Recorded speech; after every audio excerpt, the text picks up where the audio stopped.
जय हिंद साथियों, स्वागत है आपका आज की एक और नई वीडियो में। आज हम देखेंगे भारतीय इतिहास के 40 प्रश्न जो आपकी सभी परीक्षाओं में बार बार पूछे जाते हैं।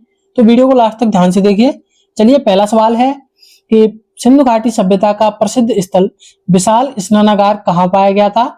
तो जो सिंधु घाटी सभ्यता में जो विशाल स्नानागार पाया गया था, ये मोहनजोदड़ो में पाया गया था। तो ऑप्शन सी सही जवाब हो जाएगा। चलिए, अगला प्रश्न है कि प्रसिद्ध गायत्री मंत्र का उल्लेख ऋग्वेद के किस मंडल में मिलता है। तो जो गायत्री मंत्र का उल्लेख मिलता है वो ध्यान रखिए ऋग्वेद के तीसरे मंडल में मिलता है। तो ऑप्शन यहाँ पे ए सही जवाब हो जाएगा। चलिए, अगला प्रश्न है कि भगवान बुद्ध ने अपना पहला उपदेश धर्म चक्र प्रवर्तन किस स्थान पर दिया था। तो जो गौतम बुद्ध ने अपना पहला उपदेश दिया था वो धर्म चक्र प्रवर्तन के नाम से जाना जाता है और ये इन्होंने सारनाथ में दिया था। तो ऑप्शन डी सही जवाब हो जाएगा। चलिए, अगला प्रश्न है कि मौर्य काल में भारत आए यूनानी राजदूत मेगस्थनीज द्वारा लिखित प्रसिद्ध पुस्तक कौन सी है। तो जो मेगस्थनीज के द्वारा पुस्तक लिखी गई है वो इंडिका है। तो ऑप्शन यहाँ पे बी सही जवाब हो जाएगा। चलिए, अगला प्रश्न है कि सम्राट अशोक के अभिलेखों को सर्वप्रथम 1837 ईस्वी में किसने पढ़ा था। तो जो अशोक के शिलालेखों को सबसे पहले 1837 ईस्वी में जेम्स प्रिंसेप के द्वारा पढ़ाया गया था। तो ऑप्शन ए सही जवाब हो जाएगा। चलिए, अगला प्रश्न है कि प्रसिद्ध कलिंग युद्ध का विवरण अशोक के किस शिलालेख से प्राप्त होता है। तो जो कलिंग का युद्ध लड़ा गया था वो 261 ईसा पूर्व लड़ा गया था और ये जो विवरण है वो अशोक के 13वें शिलालेखों से प्राप्त होता है। तो ऑप्शन सी सही जवाब हो जाएगा। चलिए, अगला प्रश्न है कि प्राचीन भारत में प्रसिद्ध नालंदा विश्वविद्यालय की स्थापना किस गुप्त शासक ने की थी। तो नालंदा विश्वविद्यालय की स्थापना कुमारगुप्त प्रथम के द्वारा कराई गई थी। तो ऑप्शन डी सही जवाब हो जाएगा। चलिए, अगला प्रश्न है कि सम्राट हर्षवर्धन के दरबारी कवि बाणभट्ट द्वारा लिखित प्रसिद्ध ग्रंथ कौन सा है। तो जो हर्षवर्धन के जो प्रसिद्ध दरबारी कवि थे बाणभट्ट, उनके द्वारा हर्षचरित्र और कादम्बरी ग्रंथ लिखे गए हैं। तो यहाँ पर आपका ऑप्शन बी और सी दोनों सही जवाब हो जाएगा। चलिए, अगला प्रश्न है कि भारत में विक्रम संवत की शुरुआत किस वर्ष मानी जाती है। तो भारत में विक्रम संवत की शुरुआत 57 ईसा पूर्व से मानी जाती है। तो ऑप्शन बी सही जवाब हो जाएगा। चलिए, अगला प्रश्न है कि प्रसिद्ध प्राचीन चिकित्सक चरक किस राजा के राजवैद्य थे। तो जो चरक थे वो ध्यान रखिए कनिष्क के राजवैद्य थे। तो ऑप्शन यहाँ पर डी सही जवाब हो जाएगा। चलिए, अगला प्रश्न है कि बौद्ध धर्म का प्रसिद्ध ग्रंथ त्रिपिटक किस भाषा में रचित है। तो जो बौद्ध धर्म का त्रिपिटक ग्रंथ है वो ध्यान रखिए पाली भाषा में रचित है। तो ऑप्शन बी से जवाब हो जाएगा। चलिए, अगला प्रश्न है कि जैन धर्म के 24वें एवं अंतिम तीर्थकर भगवान महावीर का प्रतीक चिन्ह क्या है। तो जो महावीर स्वामी थे वे जैन धर्म के 24वें यानी अंतिम तीर्थकर थे और उनका प्रतीक चिन्ह सिंह यानी शेर था। तो ऑप्शन ए सही जवाब हो जाएगा। चलिए, अगला प्रश्न है कि गुफा चित्रकारी के लिए प्रसिद्ध अजंता की गुफाएं किस राज्य में स्थित हैं। दोस्तों, ध्यान रखिए अजंता की गुफाएं महाराष्ट्र राज्य में छत्रपति संभाजीनगर यानी औरंगाबाद में स्थित हैं। तो ऑप्शन सी सही जवाब हो जाएगा। चलिए, अगला प्रश्न है कि दिल्ली सल्तनत के गुलाम वंश का संस्थापक कौन था। तो गुलाम वंश का संस्थापक कुतुबुद्दीन ऐबक था। तो ऑप्शन डी सही जवाब हो जाएगा। चलिए, अगला प्रश्न है कि चौगान यानी पोलो खेलते समय घोड़े से गिरकर किस दिल्ली सुल्तान की मृत्यु हो गई थी। दोस्तों, ध्यान रखिए पोलो खेलते समय कुतुबुद्दीन ऐबक की 1210 ईस्वी में घोड़े से गिरकर के मृत्यु हो गई थी। तो ऑप्शन यहाँ पे बी सही जवाब हो जाएगा। चलिए, अगला प्रश्न है कि वर्ष 1527 में प्रसिद्ध खानवा का युद्ध किनके बीच लड़ा गया था। तो जो खानवा का युद्ध 1527 में लड़ा गया था ये बाबर और राणा सांगा के बीच लड़ा गया था जिसमें बाबर की विजय हुई थी। तो ऑप्शन यहाँ पे सी सही जवाब हो जाएगा। चलिए, अगला प्रश्न है कि मुगल सम्राट अकबर ने दीन ए इलाही नामक नए धर्म की शुरुआत किस वर्ष की थी। तो अकबर के द्वारा दीन ए इलाही धर्म की शुरुआत 1582 ईस्वी में की गई थी। तो ऑप्शन ए सही जवाब हो जाएगा। चलिए, अगला प्रश्न है कि आईने अकबरी और अकबरनामा पुस्तक के लेखक कौन हैं।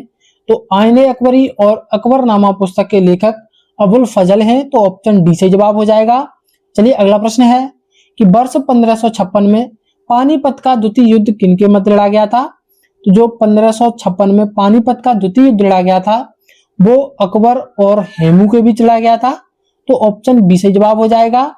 चलिए अगला प्रश्न है कि प्रसिद्ध सोमनाथ मंदिर जो कि गुजरात में स्थित है पर महमूद गजनवी ने किस वर्ष आक्रमण कर उसे लूटा था। जो सोमनाथ, जो गुजरात का सोमनाथ मंदिर है, उस पर महमूद गजनवी ने 1025 ईस्वी में आक्रमण कर करके लूटा था। तो ऑप्शन सी से जवाब हो जाएगा। चलिए अगला प्रश्न है कि किस दिल्ली सुल्तान ने अपनी राजधानी दिल्ली से दौलताबाद स्थानांतरित की थी। तो जो दिल्ली से अपनी राजधानी को दौलताबाद स्थानांतरित किया था वो ध्यान रखिए दिल्ली सुल्तान मोहम्मद बिन तुगलक ने किया था। तो ऑप्शन यहाँ पर डी से जवाब हो जाएगा। चलिए अगला प्रश्न है कि वर्ष 1699 में आनंदपुर साहिब में खालसा पंथ की स्थापना किस गुरु ने की थी। तो जो 1699 में खालसा पंथ की स्थापना की गई थी वो गुरु गोविंद सिंह जी के द्वारा की गई थी। तो ऑप्शन यहाँ पे हमारा ए सही जवाब हो जाएगा। चलिए अगला प्रश्न है कि हुमायूं और शेरशाह सूरी के बीच प्रसिद्ध चौसा का युद्ध जो कि 1539 ईस्वी में हुआ था, ये किस नदी के तट पर हुआ था। जो चौसा का युद्ध लड़ा गया था वो कर्मनाशा नदी के तट पर लड़ा गया था। तो ऑप्शन सी से जवाब हो जाएगा। चलिए अगला प्रश्न है कि स्थापत्य कला का स्वर्ण काल किस मुगल सम्राट के शासनकाल को माना जाता है। तो जो मुगल सम्राट के शासनकाल को स्वर्ण काल माना जाता है वो शाहजहां के शासनकाल को माना जाता है। तो ऑप्शन बी से जवाब हो जाएगा।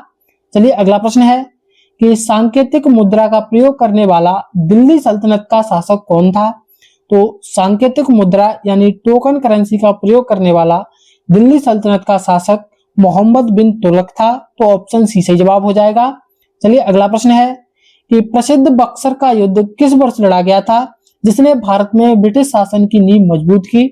तो जो बक्सर का युद्ध हुआ था वो 1764 ईस्वी में हुआ था, जिसके बाद में भारत में ब्रिटिश शासन की नींव मजबूत हो गई थी। तो ऑप्शन डी से जवाब हो जाएगा।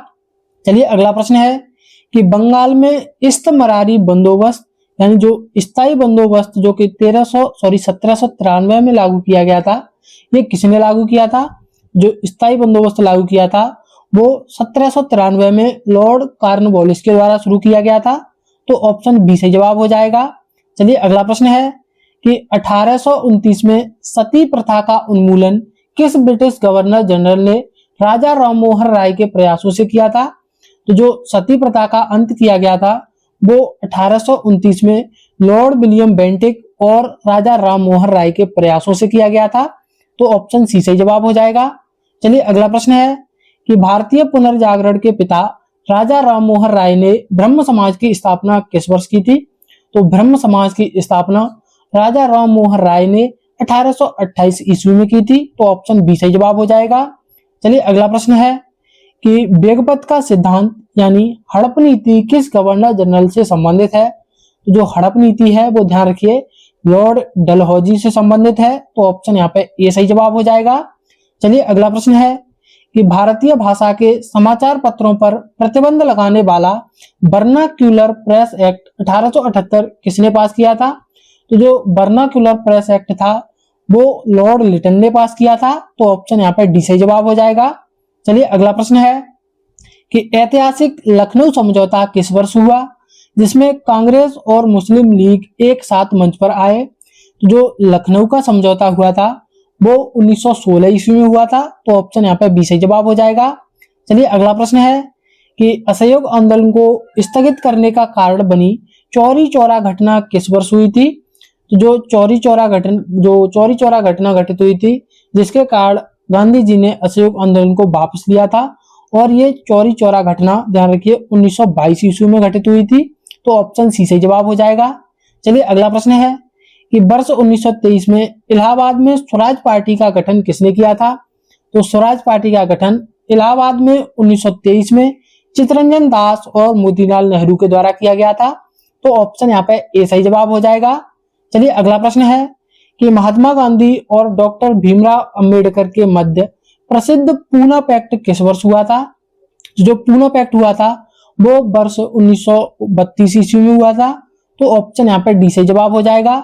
चलिए अगला प्रश्न है कि वर्ष 1928 के बारडोली सत्याग्रह का सफल नेतृत्व करने पर किन्हें सरदार की उपाधि मिली थी। तो जो 1928 में बारडोली सत्याग्रह का नेतृत्व करने पर जो सरदार की उपाधि मिली थी वो सरदार वल्लभ भाई पटेल को मिली थी। तो ऑप्शन ए सही जवाब हो जाएगा। चलिए अगला प्रश्न है कि वर्ष 1905 में सर्वेंट ऑफ इंडिया सोसाइटी यानी भारत सेवक समाज की स्थापना किसने की थी? तो 1905 में सर्वेंट ऑफ इंडिया सोसाइटी की स्थापना गोपाल कृष्ण गोखले ने की थी, तो ऑप्शन सी सही जवाब हो जाएगा। चलिए अगला प्रश्न है कि भारत में होम रूल लीग आंदोलन 1916 की शुरुआत किन दो नेताओं ने अलग अलग की थी? तो जो भारत में होम रूल लीग की जो शुरुआत हुई थी वो 1916 में बाल गंगाधर तिलक और एनी बेसेंट के द्वारा की गई थी, तो ऑप्शन बी सही जवाब हो जाएगा। चलिए अगला प्रश्न है कि क्रिप्स मिशन भारत किस वर्ष आया था जिसे गांधी जी ने उत्तर दिनांकित चेक यानी पोस्ट डेटेड चेक कहा था? तो जो क्रिप्स मिशन भारत आया था वो 1942 ईस्वी में आया था, तो ऑप्शन डी सही जवाब हो जाएगा।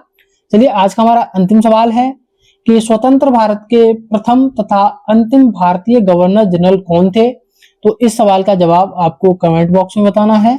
तो उम्मीद करते हैं आपको वीडियो पसंद आई होगी। ऐसी डेली वीडियो देखने के लिए चैनल को सब्सक्राइब करना ना भूलें। हम मिलेंगे नेक्स्ट वीडियो में, तब तक के लिए जय हिंद।